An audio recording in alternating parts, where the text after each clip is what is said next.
Then my presentation will deal with the issue of international and EU law in the Polish constitution. I'll first discuss the constitutional basis for international law and then for EU law.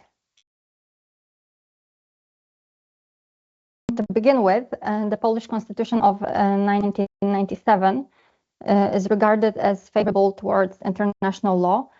And first and foremost, its Article 9 refers to relations between international and national law. It states that Poland abides by international law binding on it, and this embraces all sources of international law as contained in Article 38 of the Statute of the International Court of Justice, which enumerates the following sources: international agreements, international custom, the general principles of international law. And this article imposes on legislative bodies the obligation to create domestic law that will be consistent with international law. Certainly, the next fundamental provision in this context is the provision defining the catalogue of the sources of universally binding law, and that is Article 87 of the Constitution.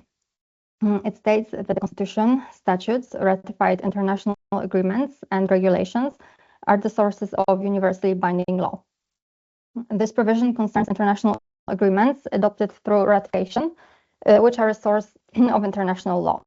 The Constitution recognizes only ratified international agreements as a source of universally binding law.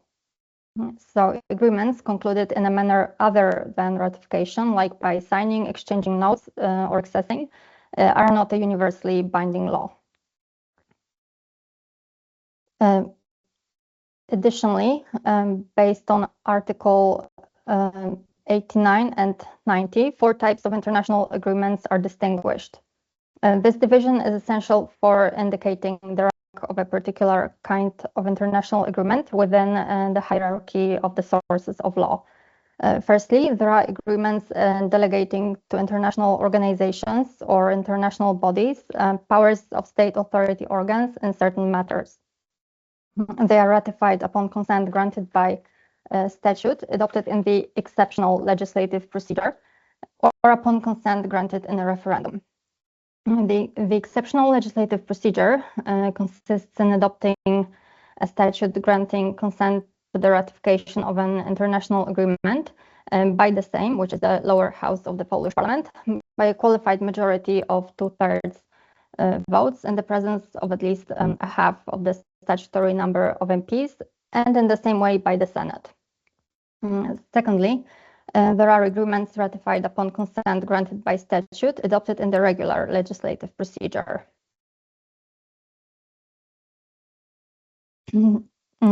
Article 89, paragraph 1 indicates that ratification of and withdrawal from an international agreement require consent granted by statute.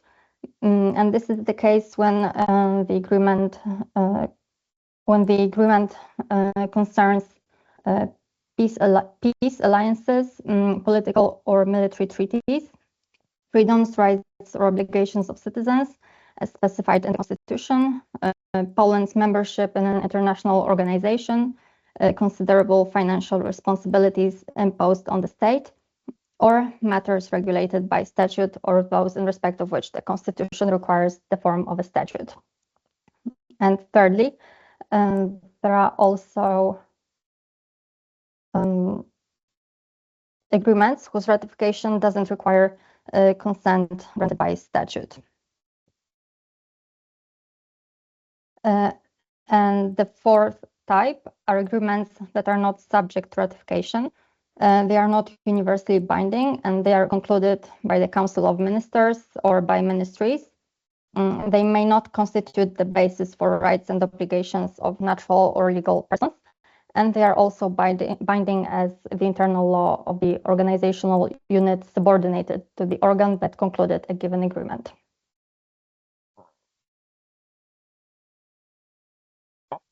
Yet the Constitution doesn't explicitly determine the hierarchy of the specific sources of law, and we find out about it based on the provisions concerning the constitutional review. Those provisions define the hierarchy based on the relation between the subject of review and the higher level norm for review. So, agreements ratified upon prior consent granted by statutes, ratified based on Article 90, occupy the rank below the Constitution but above statutes.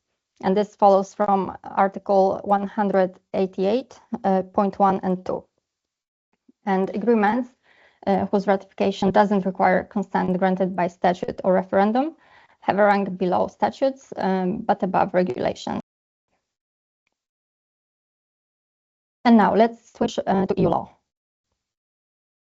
It's noteworthy that the EU isn't explicitly mentioned by the Polish constitution, and it's regarded as international law.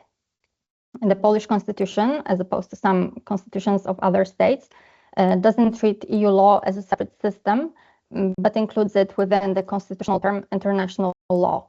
And it doesn't matter that EU law constitutes a distinct, closed and autonomous regime of international law, which is stressed by a number of EU institutions.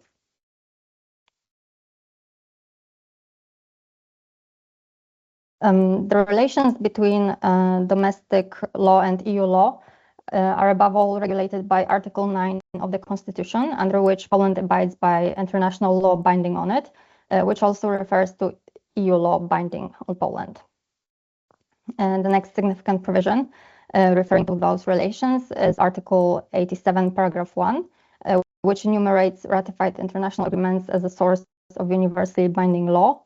And under Article 90, EU primary law enjoys this status. Also, Article 91, paragraph 1 applies to primary law. It adopts the principle in accordance with which ratified international agreements on their promulgation constitute a part of the Polish legal order and are directly applied unless their application is conditional on adopting a statute. Thus, norms contained in ratified international agreements become norms of domestic law of a universally binding character.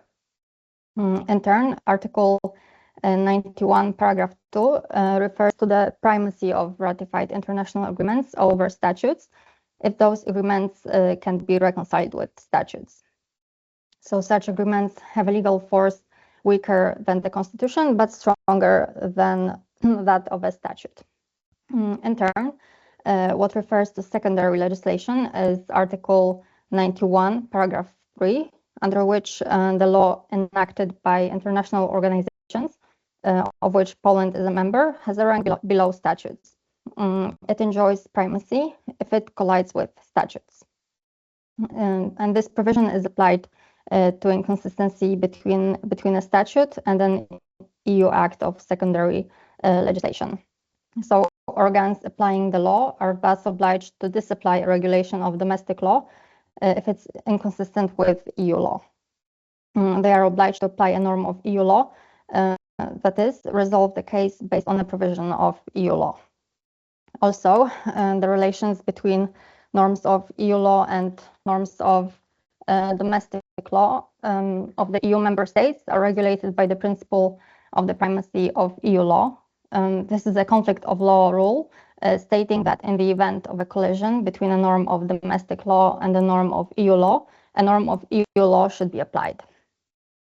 According to the Court of Justice of the EU, this rule doesn't allow to apply a domestic enactment that's inconsistent with EU law in a situation regulated by EU law.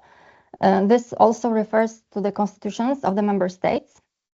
Yet, upon Poland's accession to the EU, the most fundamental principle of the system of the sources of law hasn't changed, and it's contained in Article 8, paragraph 1 of the Constitution, and states that the Constitution is the supreme law of Poland. So to conclude, EU law isn't explicitly regulated in the Polish Constitution, and provisions referring to international law are applied to EU law. And also the primacy of EU law is recognized only over statutes and remaining sources of a lower rank, not over the Constitution. So that would be the end of my presentation. Thank you for your attention and for having me, and have a fruitful rest of the call.